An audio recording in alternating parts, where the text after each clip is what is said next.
represent various events in the past, mostly those related to Byzantium, the Muslims, and the classical Crusades. And he got his PhD in 2009 from the University of Bucharest for his research about the myth of the origins of Venice as presented in the Venetian Chronicles. And he's currently head of department of the National Archives of Romania. A warm welcome to our audience, and I would like to thank Serban for participating into our seminar series this month. Again, a reminder to everyone that we are organizing a seminar every month. So this is for the month of December. And we will also be hosting other seminars in January and in February. We have a schedule until hopefully June. Usually every last Friday, the last Friday of every month, but now we decided to bring our December seminar a little bit earlier because of the Christmas holidays. So without further ado, I would like to pass the virtual microphone to our dear colleague, Serban, to talk about Venice and the Crusades and the Balkans, of course. So Serban, the virtual floor is yours. Yes, thank you very much, George. I must say, first and foremost, that I'm deeply honored and also glad at the same time to participate in this extremely instructive seminar series. Judging upon the previous lecturers, I feel much obliged this time to come up to their so high level. And indeed, it was about research is very interesting. The topics were very attractive. I hope I'll maintain, at least to a certain extent, this level of scientific level, of course. I would like first to present here my PowerPoint. Here it is, just a second. Of course, it will work. I'm sure it will work. And what am I supposed to speak about today, as our host just presented? It is about Venice and the Balkans in crusading context. Since the beginning, I would like to say that among the just a second. Okay, here I got. I'll try to make the slideshow from the beginning. All right. I would like to say that among the Venetian chronicles that I have personally consulted by now, 263 cover the period of the two crusading movements that I wish to examine on this occasion. It is about the first crusade, the first conventional crusade, in which is supposed the Doge Vitale Michiel, 1096-1102, to be regarded as sending an impressive fleet to the Levant, and the Venetian crusade, the so-called Venetian crusade in 1122-1126 in the Holy Land, initiated by Doge Domenico Michiel from the same family, 1117-1130, who participated in person. What I propose here, just a second, what I propose here is a quantitative analysis of these Venetian texts related to the manner in which the events of these two crusades are represented in order to study the interaction between the routes followed by these crusading fleets in the Balkan area. So here are the texts that I'm dealing with, separated by centuries, the period when they were edited, they were written. So we have a lot of them in the 16th century, that's for sure. The greatest number of chronicles covering this period and thus representing the so-called raw material for this work is preserved in manuscripts. Actually, only a percentage, only a ratio of around 10% is represented by edited chronicles. The manuscripts are, most of them, gathered at the National Library of Marciana in Venice, just in Piazzetta di San Marco.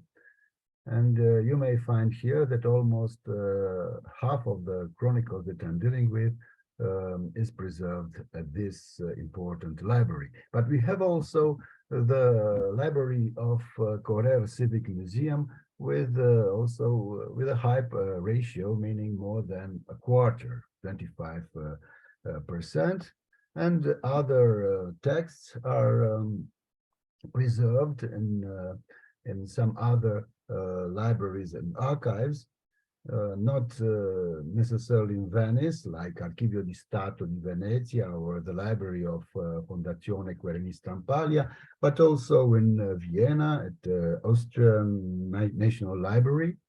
You may find here those texts that have an F in front of them, meaning Foscarini font in Vienna. Then in Paris, at the Bibliothèque Nationale de Paris, you see some of them having BNP and then a number, meaning Bibliothèque Nationale de Paris. At the Vatican Apostolic Library, the Saxon Library in Dresden, Sächsische Landesbibliothek, at Harvard University Library, and also one chronicle at the State Library in Berlin.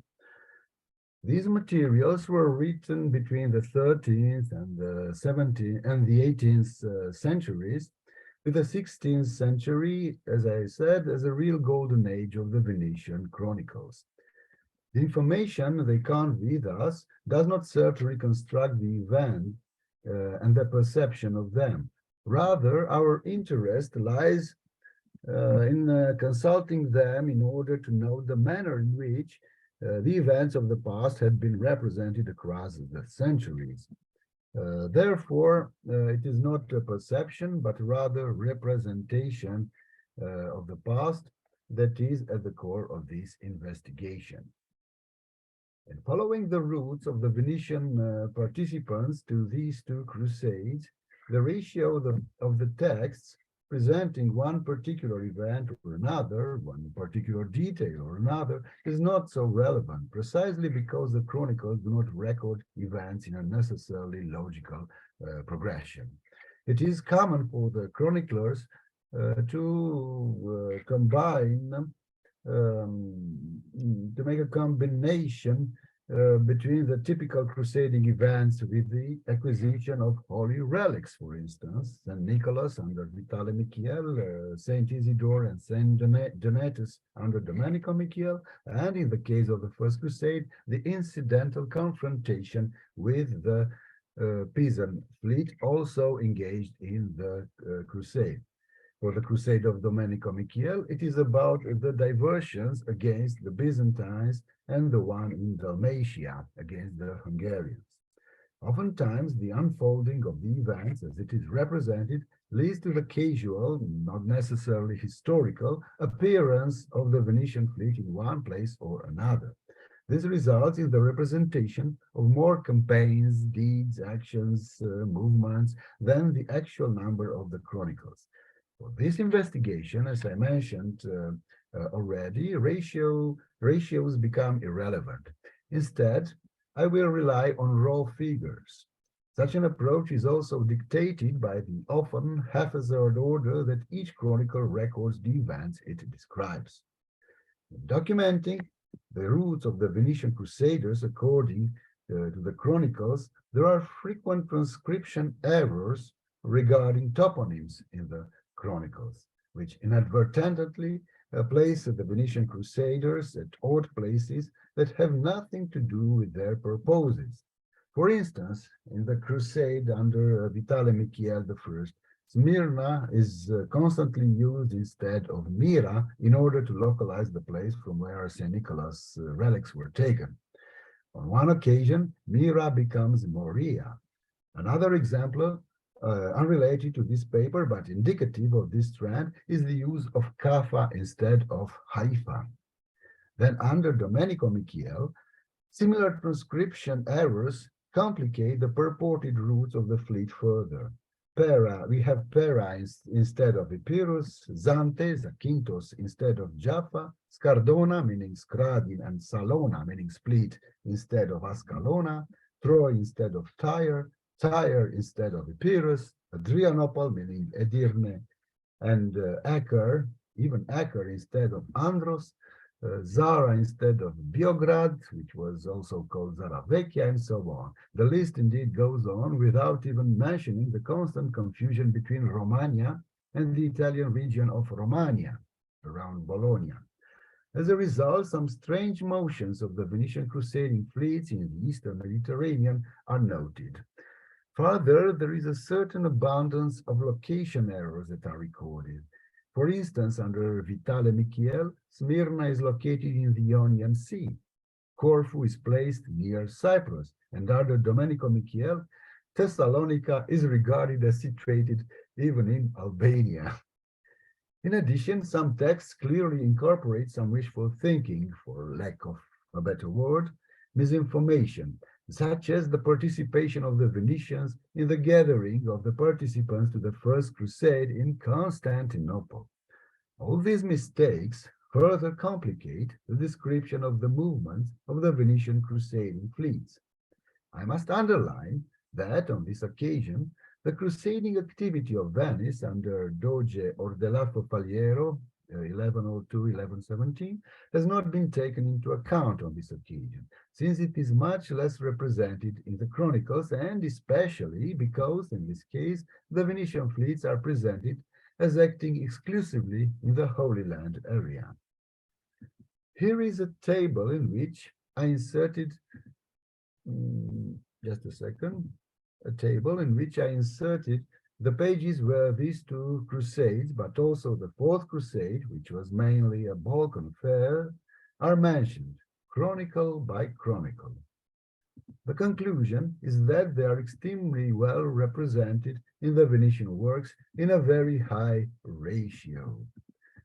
As you may see, having here an amount, among the 263 chronicles, 261 of them cover the period of Vitale Michiel, the same number, the period of Domenico Michiel, and almost in the same ratio, the Fourth Crusade. The absence is almost absent, let's say so, to make a metaphorical investigation.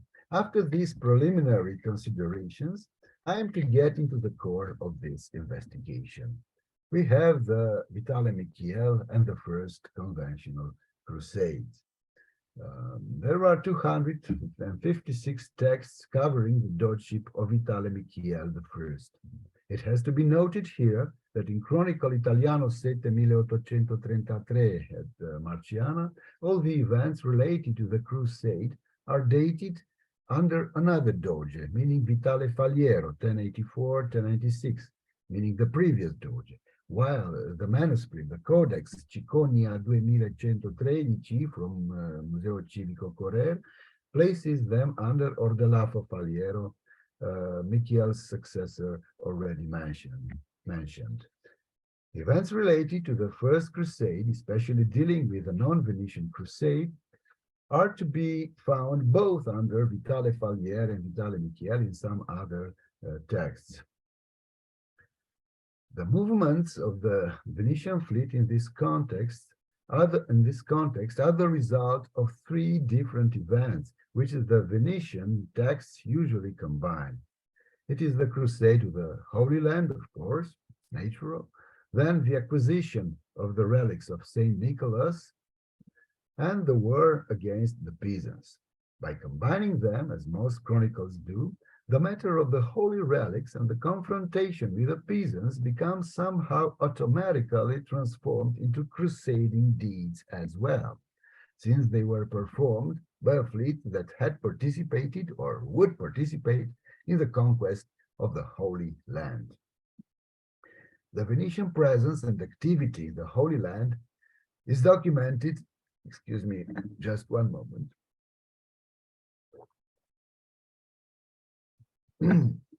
is documented in the overwhelming majority of the chronicles, which is to be expected, which is natural.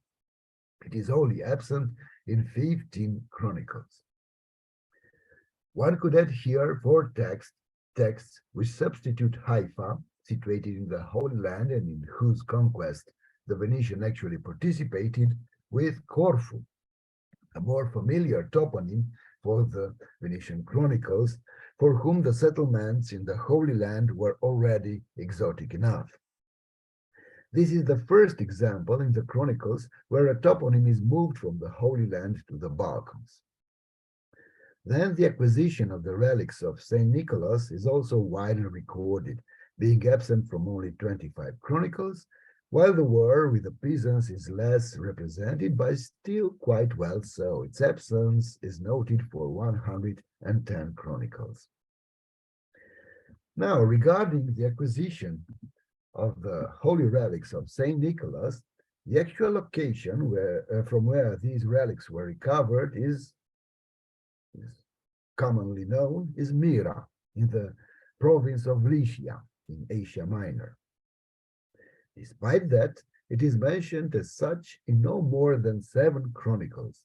The texts seem to prefer the city of Smyrna, located closer to the Aegean archipelago, although also in Asia Minor. The city is commonly present in almost all other cases, meaning 195. In a singular, by striking case, meaning the chronicle of Alessandro Maria Vianoli, Myra becomes Moria, so that the Balkans appear at the center stage of the events, a tendency that is replicated by 6 other cases that strangely place Smyrna in Ionia. Moreover, 15 chronicles also make reference to the city of Patras as the location from where the body of St. Nicholas was retrieved, although most of them express their doubts and mention both Patras and Smyrna. Regardless, the reference to Patras brings continental Greece into the crusading process. Uniquely, the Pseudo-Barbaro Chronicle transfers the event of the acquisition of the body of St. Nicholas to the Aegean archipelago, which, just like in the case of Smyrna, emphasizes the route towards not only the Holy Land, but also to Constantinople and the Straits. In all of these examples, action is simply moved from locations already under Muslim control, whether referring either to Myra or to Smyrna, to a variety of areas in the Balkans. As a final note on this, although the episode is recounted, 8 chronicles do not connect it to any specific location. As for the military confrontation with the peasants, the greatest number of texts, meaning 92 of them, does not establish any location. Those remaining that do refer to Rhodes in the Aegean, 59 chronicles, which is located in the immediate vicinity of the Balkans. By confronting these 2 lists, it results that the episode of the confrontation with the peasants is already present twice in 8 chronicles. Now, the exceptions refer to Smyrna for 3 chronicles, the waters of Puglia, other 3 of them, and the seas of the Levant, according to the chronicle ascribed to Rocco Curti, also preserved at Marciana. As mentioned previously, the tendency is to combine these 3 events in a manner that the acquisition of the holy relics represents a crusading act, while the military confrontation with the peasants formed an obstacle for the crusade. It is because these 2 deeds were performed by the same fleet that, as I've mentioned, had participated or would participate in the Holy Land. A particular note should be made to the island of Rhodes, as one of the gates to the Aegean archipelago and hence to the Balkans. Rhodes is recorded as presenting three different sets of circumstances: as the place of confrontation with the Pisans, 59 Chronicles, as already mentioned, as a place where some crusaders remained in connection with the future order of the Hospitallers in 8 Chronicles, but mostly as a simple transitional place in 75 Chronicles, a place where the Venetian fleet stopped in order to spend the winter. In 2 Chronicles, meaning the Chronicle Cicconia 2815 and the already mentioned Rocco Curti, Rhodes is only mentioned en passant. Some chronicles record two reasons for stopping at Rhodes, two reasons at the same time, meaning the confrontation with the peasants and the spending of the winter in 19 Chronicles, or the confrontation with the peasants and the place of residence for the remaining crusaders, according to 8 Chronicles. Overall, 117 texts mention Rhodes in the context of this crusade, either on the way towards the Holy Land, meaning 44 Chronicles, on the return back to Venice, according to 57 texts. Besides, 15 Chronicles regard the confrontation with the peasants in Rhodes as an independent event, entirely unrelated to the crusade. Besides Rhodes, and in order to underline again the activities of the Venetian crusaders in the Balkan region, one could add those 8 chronicles that come to the conclusion that the Venetians reached Constantinople on their way towards the Holy Land. And also, according to the chronicle ascribed to Francesco Faliero, on their way back from the Holy Land.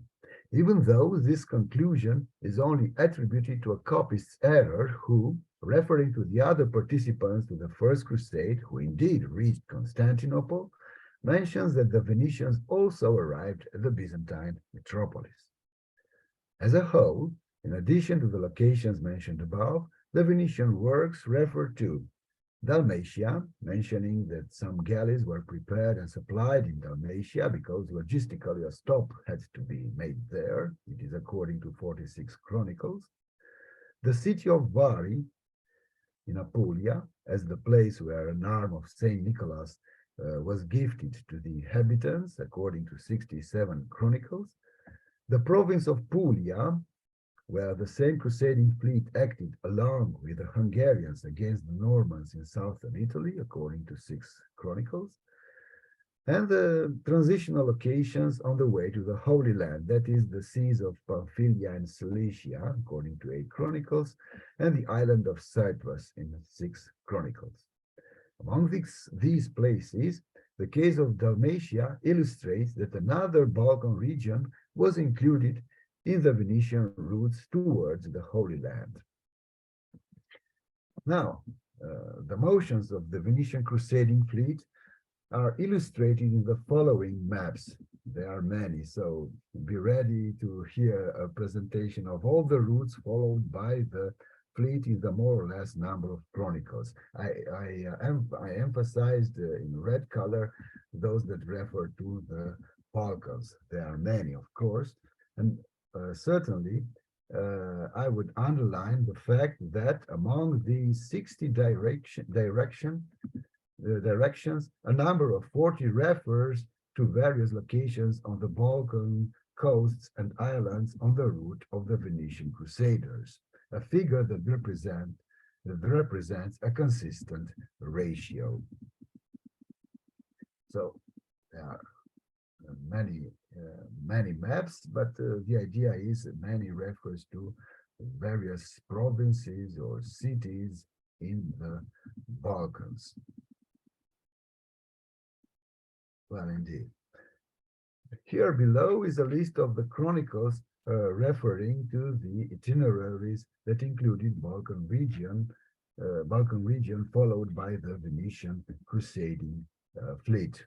We should note a number of 47 chronicles for the distance between Venice and Dalmatia, 34 of them from Venice directly to Rhodes, 22 from Dalmatia to Rhodes, 14 from Dalmatia to Smyrna, 15 from the Holy Land to Patras, so their way back from the Terra Santa, Holy Land, 50 chronicles from Smyrna to Rhodes, then 58 chronicles from Rhodes directly to Venice, 23 from Rhodes to Smyrna, from Rhodes to the Holy Land also in 19 chronicles, from Patras to Bari in 15 chronicles and 15 texts. And I guess it is quite enough for the first conventional crusade. I'm going to pass now to the crusade, the Venetian crusade, as it was called, enterprised by personally by Doge Domenico Michiel. As mentioned already, this dogeship is covered by 259 chronicles. It is completely absent in only 2 texts, but conversely, one should know the case of the Vita dei Dogi of Marino Sanudo il Giovane, Sanudo the Young, which presents 2 different versions. During this crusade, the following diversions from the action in the Holy Land are recorded. On the way towards the Holy Land, it is the case of Dalmatia for supplies, as usual already, present in only 21 chronicles. But the supply operation from Dalmatia could also be inferred in 5 other texts. Then the stop to Byzantium, to Corfu, more exactly, in 27 chronicles. And as a, let's say, friendly diversion, also in a Byzantine region, meaning the island of Cyprus, which is present in no less than 107 chronicles. Chronicle Ciconia 2113 mistakenly notes that Cyprus is among the conquests in the Holy Land. As a side note, those chronicles that mention Cyprus do not refer to the diversion at Corfu, with the singular exception of the Codex from Provenienze Diverse 380 from Correr Civic Museum, which mentions both places, but this is only the exception. As a matter of fact, what we are interested in here is that the Balkans are again well represented as stops on the route towards the Holy Land through the agency of Dalmatia and the island of Corfu. Then, on the way back from the Holy Land, through the edge, there are 3 diversions that took place. It is the raid against Byzantium, meaning the Aegean archipelago and the city of Modon, very well represented, 202 chronicles. Then it is the stop in Sicily, represented in 65 chronicles. It is in order to interfere in the election of the new king of the island. And also to Dalmatia, rebelled and subdued to the Hungarian king, which is present in 224 texts. All these diversions on the way back represented acts of aggression, that's for sure. The raid in the Aegean is described by Logier, I consider what Marc-Antoine Logier wrote as a chronicle in these words. Il avait parcouru l'archipel avec la rapidité d'un tourbillon orageux que le vent emporte et qui lance ses foudres de toutes parts. What is interesting for our presentation is that among these diversions, one should dwell on those that refer to the Balkan area, which include the campaign against Byzantium in the archipelago and the punitive action in Dalmatia, which are also the ones best represented. Now, I should note here the islands in the archipelago that are normally regarded as having been under Venetian attack at one point or another. It is the island of Chios in 188 Chronicles during both the general anti-Byzantine raid and the acquisition of the relics of Saint Isidore, Rhodes in 160, Samos in 84 cases, Mytilene in 146 texts, and also the Isle of Andros in 143 cases. Further isolated cases refer to Sifnos in one chronicle, Paros, Aegina, Steves, Strines, Setinos. The last two are associated, I don't know why, with Athens and Thebes, and also Corinth. Some strange denominations are also inserted, like Lismo, it could be about Listmo, Lysino in one chronicle, it could be a better transcription of Samos, Suda in one chronicle, Asio in two chronicles, and the name of Ven in one other text, in Italiano 7576. A strange location is the city of Acre, of course, the city in the Holy Land, which is probably a copyist error replacing this time Andros. Meanwhile, Chronicle Italiano 7833 only speaks about the archipelago in a generic manner.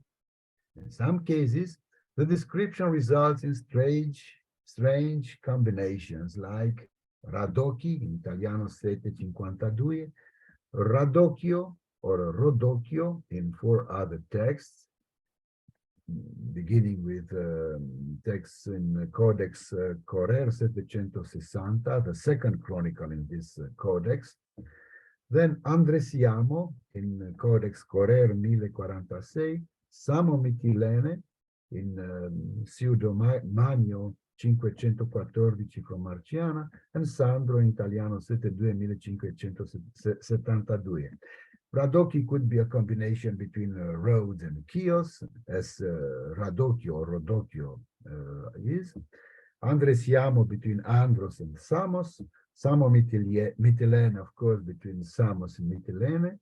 And Sandro, perhaps, between Samos and Andros. These are the most at-hand explanations. When enumerating the above-mentioned places, some texts add formulae like "and other cities or places or islands" in 79 cases.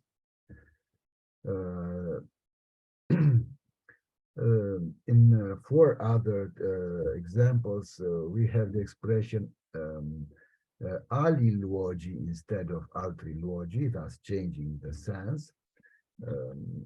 Then the expression of many other cities or places or islands in 43 texts, and of course all those places in 17 examples. These expressions leave the door open for surmising that other places and islands in the archipelago than those already enumerated might have been the target of the Venetian raid.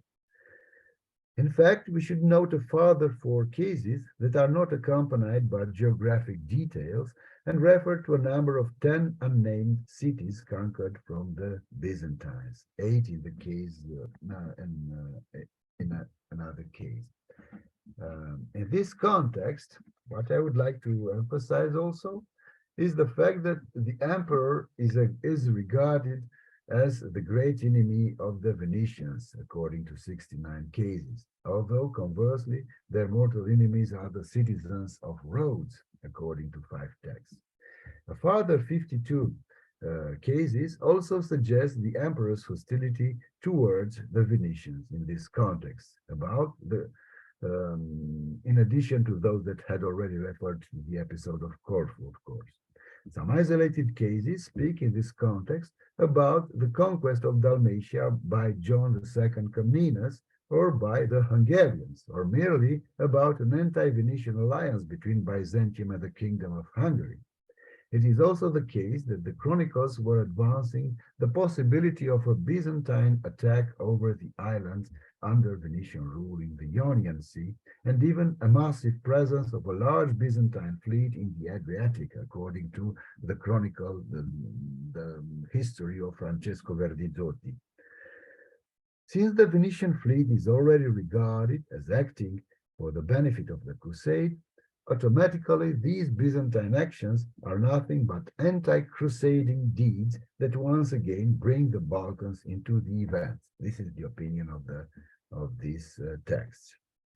In order to prepare the audience for the future anti-Venetian position of Manuel Comnenus, 23 chronicles refer to this latter emperor instead of his father as the opponent in these events.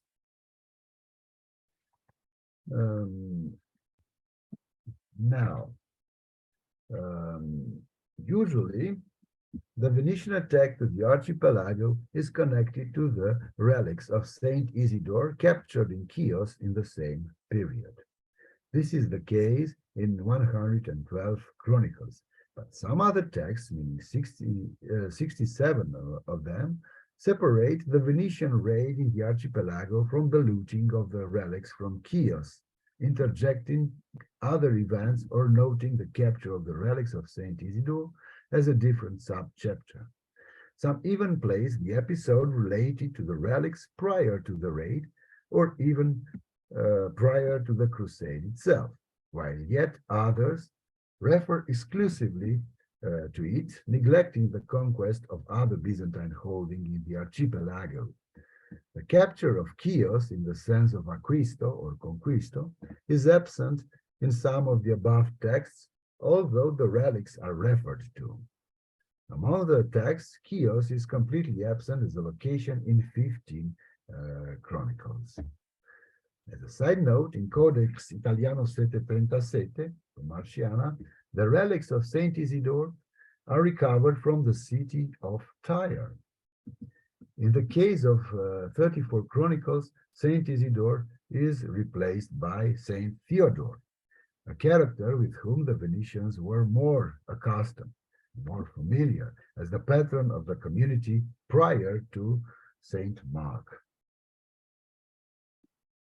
Overall, it is once again a case where the acquisition of relics is regarded by the Venetians, by the Venetian chroniclers, as a crusading deed.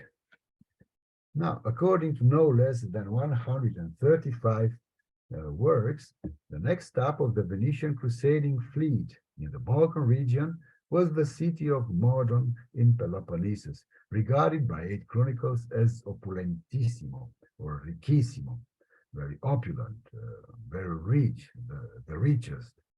A number of the Venetian texts, meaning 53 of them, makes a clear distinction between the places devastated in the archipelago, regarded as Romania, and Modon, mentioned as located in Peloponnesus, in Morea.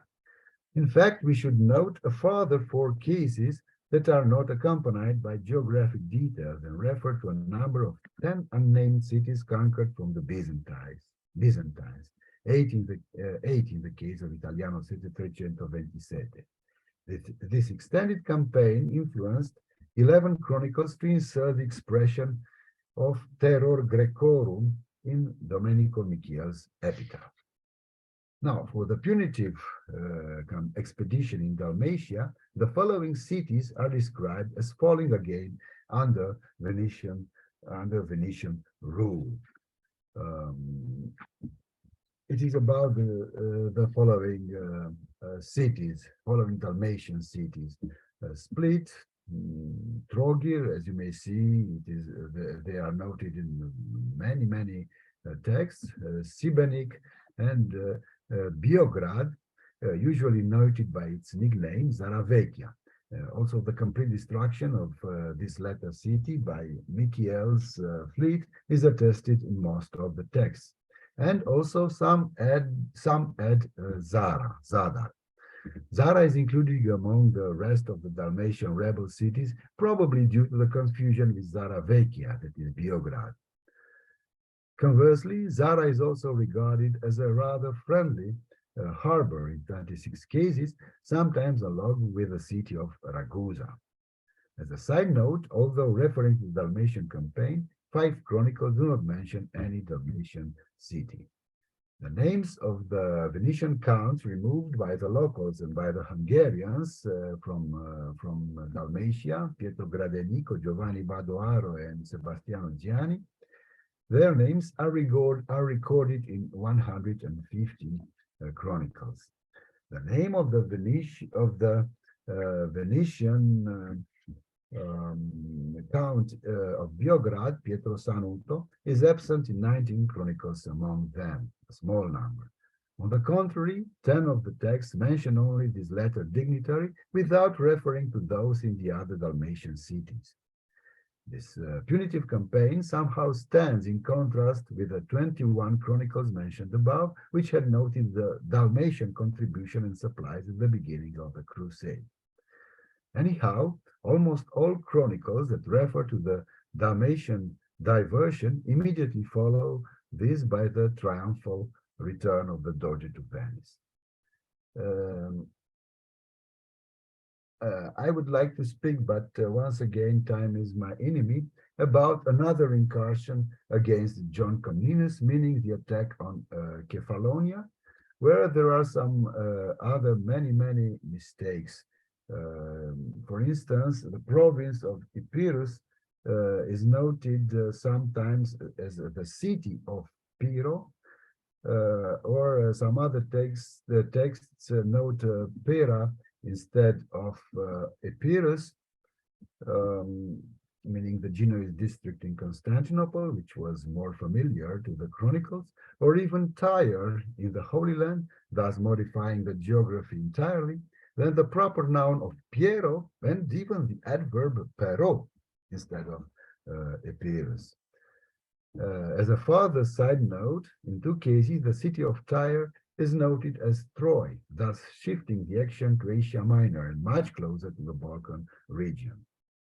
I should also bring into discussion here those few cases that replace Jaffa with Zante and Ascalona with Scardona or Salona, meaning the cities, the Dalmatian cities, thus transferring the confrontations with the Saracens from the Holy Land towards the Ionian and Adriatic seas, which were more familiar to the chroniclers writing in the 15th to the 18th centuries.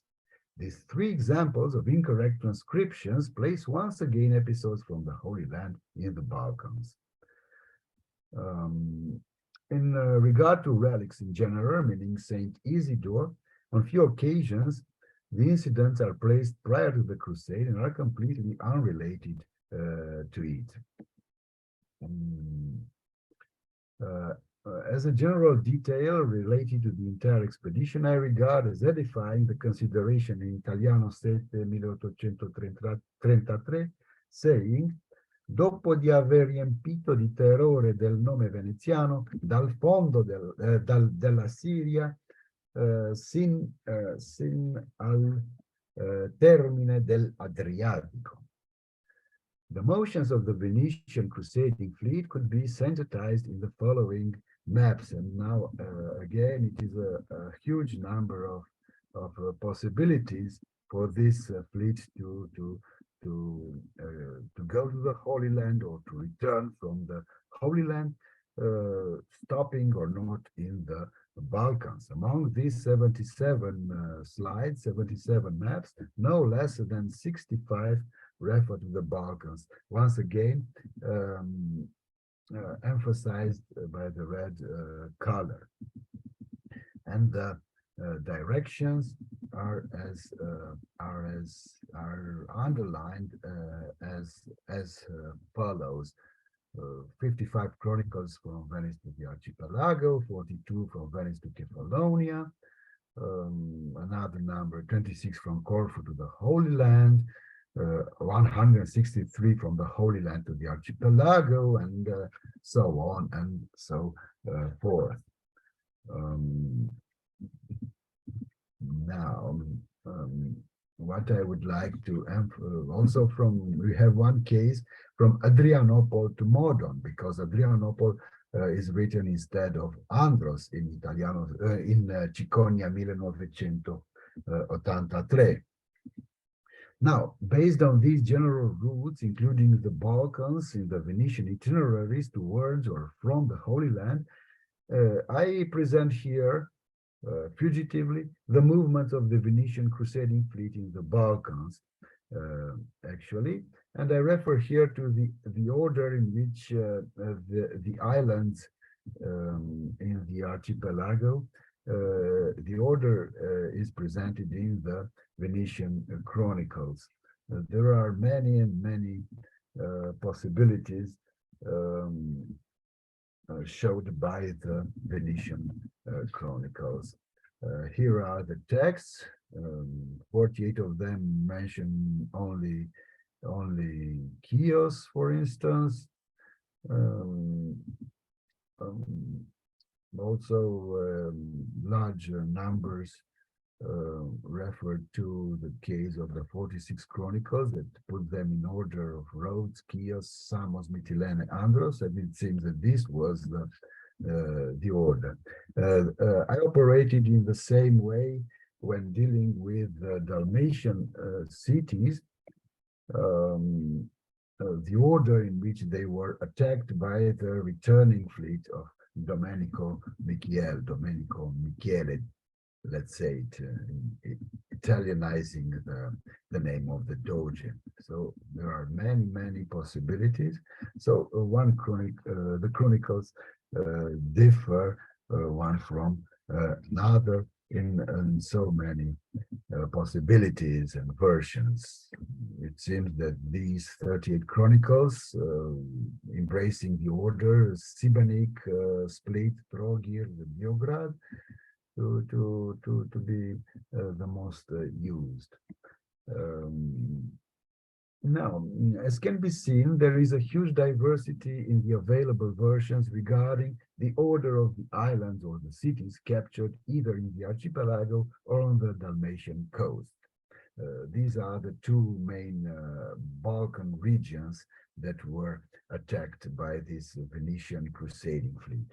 It transpires that either the Venetian fleet of Domenico Michiel sailed chaotically across the archipelago, why not? Or that rather, once again, the geographical knowledge, and this seems to be the main reason, was clearly wanting.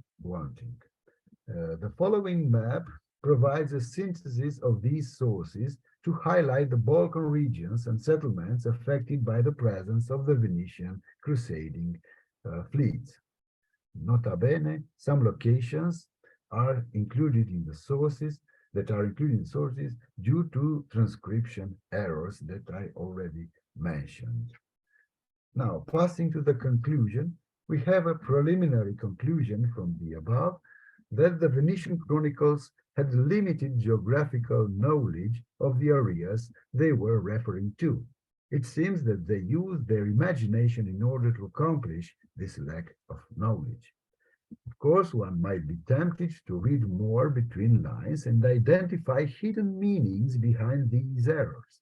A particular line of thought in this direction would include wishful thinkings again, namely that the chroniclers wished to allude to future Venetian territorial gains, or at least territorial pretensions. Nevertheless, if this was the case, then why did they not refer to, for instance, the island of Crete, a future and very stable stronghold of the Serenissima for more than 450 years? On this basis, my conclusion is that these errors were simply mistakes attributed to the lack of geographical and cultural knowledge from the part of the chroniclers. This conclusion might contradict the communis opinio that the Venetians were very well acquainted with the geography of the Eastern Mediterranean. When referring to the Venetians in such terms, however, one should probably bring to mind statesmen and merchants and consider that this does not necessarily apply to several of the chroniclers. A more important conclusion is that the Balkans always represented an incentive for the Venetian participation in the Crusades in the Holy Land. Being more familiar with Balkan names, some of the chroniclers changed several geographic denominations consciously or unconsciously, drastically altering history in the process. And as a corollary conclusion, the achievement of Byzantine relics, referring to it, and even it is a conclusion, and even thought it bears no immediate connection with the main thesis presented above, indeed. I feel the need to reiterate once again that, according to the Venetian chroniclers, the acquisition of holy relics represented a typical crusading fixture. Thank you. And now I would like to become, let's say, the slave of your questions. Just a virtual applause to Serban, please. And what I have to say, I've known you for many years, and what I have to say is that, I'm impressed by the amount of research that you have conducted, and the amount of information that you present, which is, again, it's simply impressive. This is what I have to say as a first comment. And again, I had the pleasure to edit some of your articles that were published in our volumes, again on the Normans, and especially that was excellent. So I would like to thank you for a very interesting presentation. And without further ado, I would like to open the floor to any questions or any ideas, any comments that you may have, and you can either ask your questions in the chat, or you can turn on your microphone and ask it in person. Let's stop sharing so that we can do the Are there any questions, or are there any comments, please, by anyone?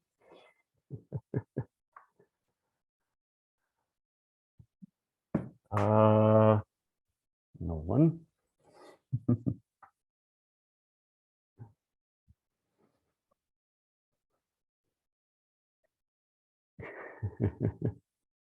Perhaps it's a state of shyness or something.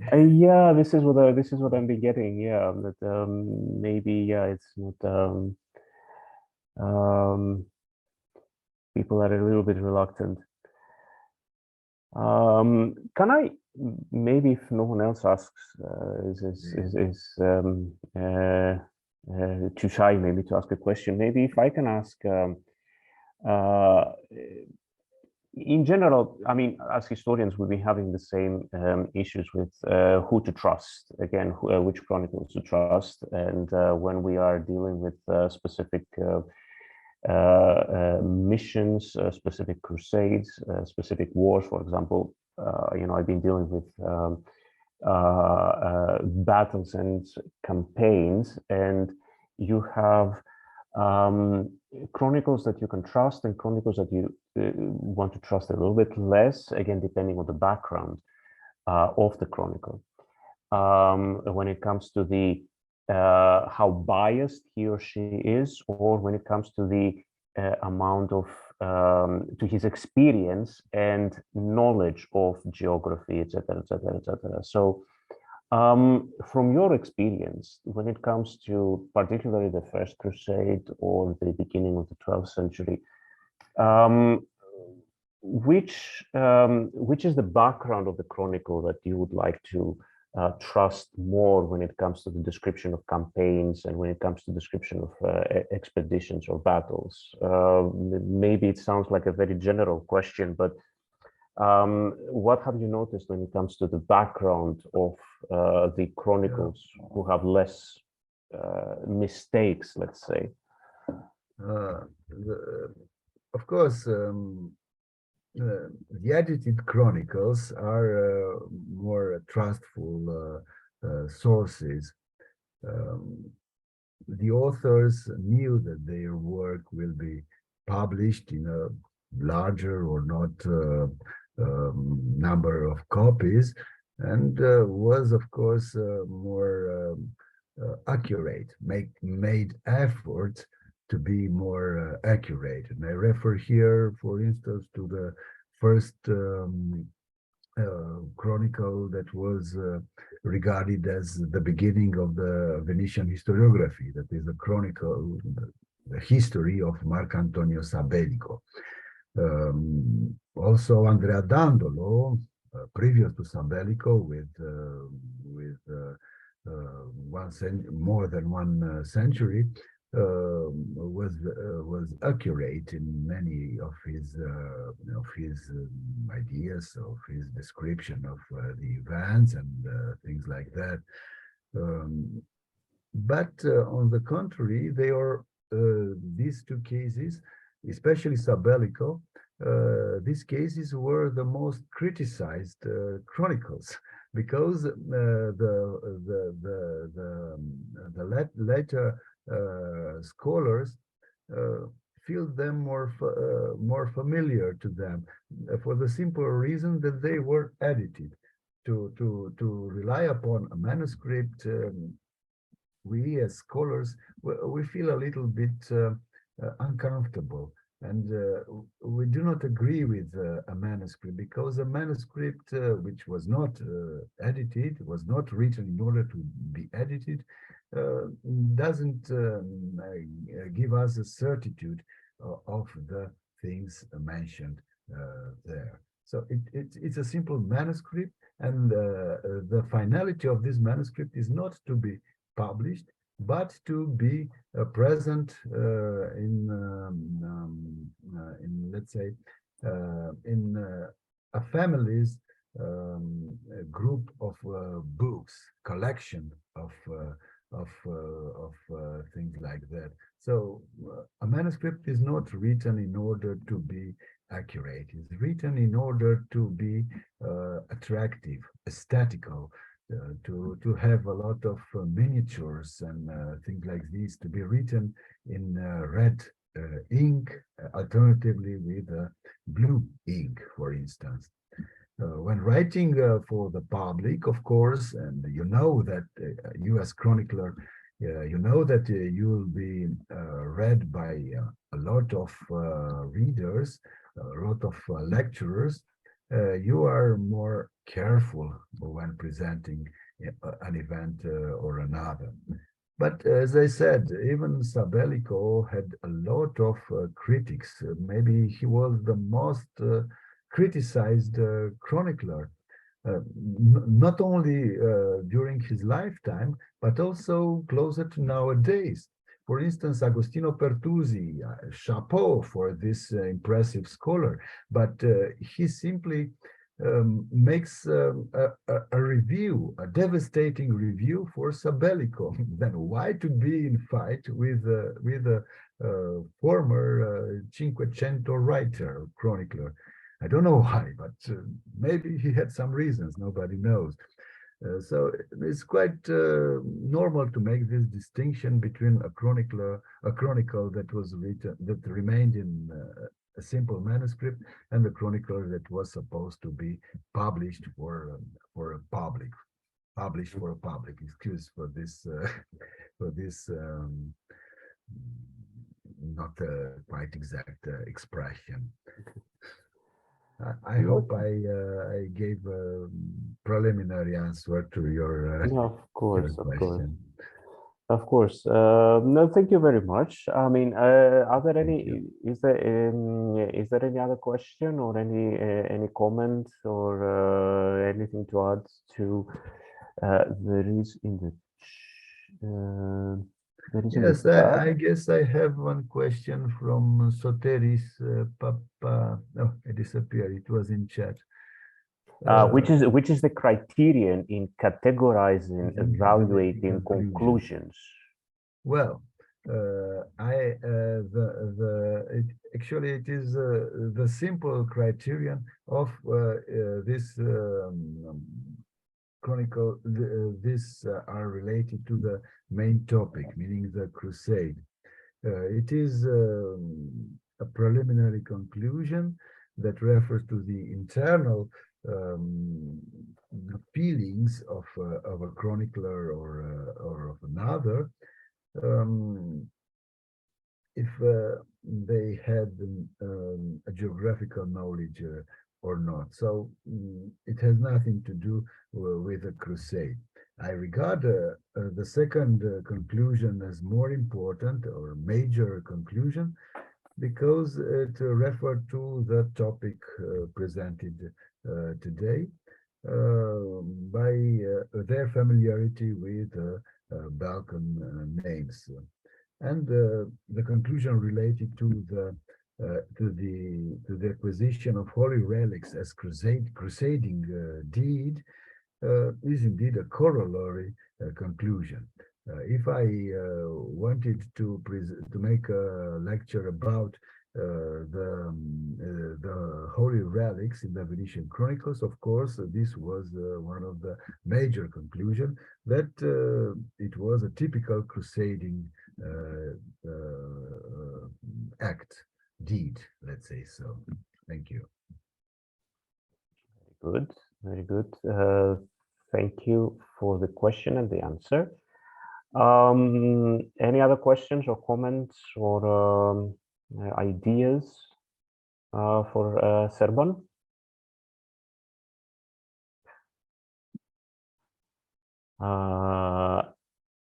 May I ask a question for Serban? Of course, Banu. You're Hi, welcome. hello. Thank you very much for this very interesting presentation. I was wondering if, just for the sake of the conversation, if the knowledge of Italian chroniclers regarding the Balkans is better in the 13th, 14th century, and I'm thinking, for example, the Villani Chronicles, which deal, of course, a lot about what's going on in Byzantium and the East, but also in Genoese chronicles like the Stella Chronicle, the Annals of Genoa, is the knowledge about the East in general, and more particularly about the Aegean and the East Mediterranean. I'm talking specifically about the geography. Is it are the Italian authors better informed, more knowledgeable of the geography, or would you also encounter the same problems? I don't know if you're acquainted with this more later works, but perhaps Yes. A comment would be useful. I see. In both cases, Villani and the Genoese Stella, um, they were very acquainted indeed with the Greek area, with the Greek space, with the archipelago, and but both cases are edited works. As I mentioned previously, the edited works are more careful with the geographical reality. But let's say, yes, the conclusion is that indeed they are acquainted. We have also in the Venetian case of Lorenzo de' Monaci, who was the Venetian chancellor of Crete for a long period, 20 years, if I am correct. And he was also acquainted, they say, with Byzantine chroniclers like Choniates and Acropolites. So he knew geography, he knew the Greek region, the Greek habits, but as usually he wrote his writings had a propagandistic feature in order to show that the Greeks in Crete are on a lower level than the Venetian masters and so on. So in the case of Monaci, indeed, he did it consciously, this separation. And but in other cases, I don't think, in the cases of the manuscripts, I wouldn't say so. I have a bad feeling for the Venetians that wrote, and their chroniclers only wrote in manuscript and refrained themselves to these geographical errors. These geographical errors are typical for those works in manuscript, but they are funny and at the same time. So, but indeed, in the case of the Angeliki Chronicles, as you mentioned, from other Italian areas, but also in the case of Lorenzo de' Monaci, and to a certain extent also from Andrea Dandolo, Yes, yes, Dandolo. also from Flavio Biondo, who also wrote a very short history of Venice. And he was well known as one of the leaders of the humanistic movement. These geographical mistakes are absent, actually. But I like to play with the manuscripts, actually, and with their funny mistakes and things like this, and to emphasize them. Thank you for the question. It was Well, thank you very much for your answer. Thank you very much. Thanks. Thank you. Thank you, Serban. Any other comments or questions or any ideas for Serban? No. Okay. I don't know. Then again, I would like to thank Serban for again a wonderful presentation. We are impressed by the by the amount of research that was presented and the amount of information that was presented. Again, thank you very much. Just a virtual applause. Thank you very much, Serban. Thank you.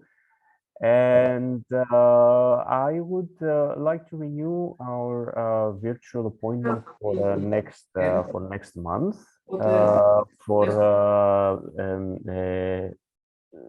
the final Friday of January. The speaker is to be confirmed, but we will confirm very soon. And we would like to thank everyone again for participating. This was our last, second for this academic year and our final presentation for 2022. And I would like to renew our appointment for 2023. And again, thank you very much for attending. And another thank you to Serban. Thank you.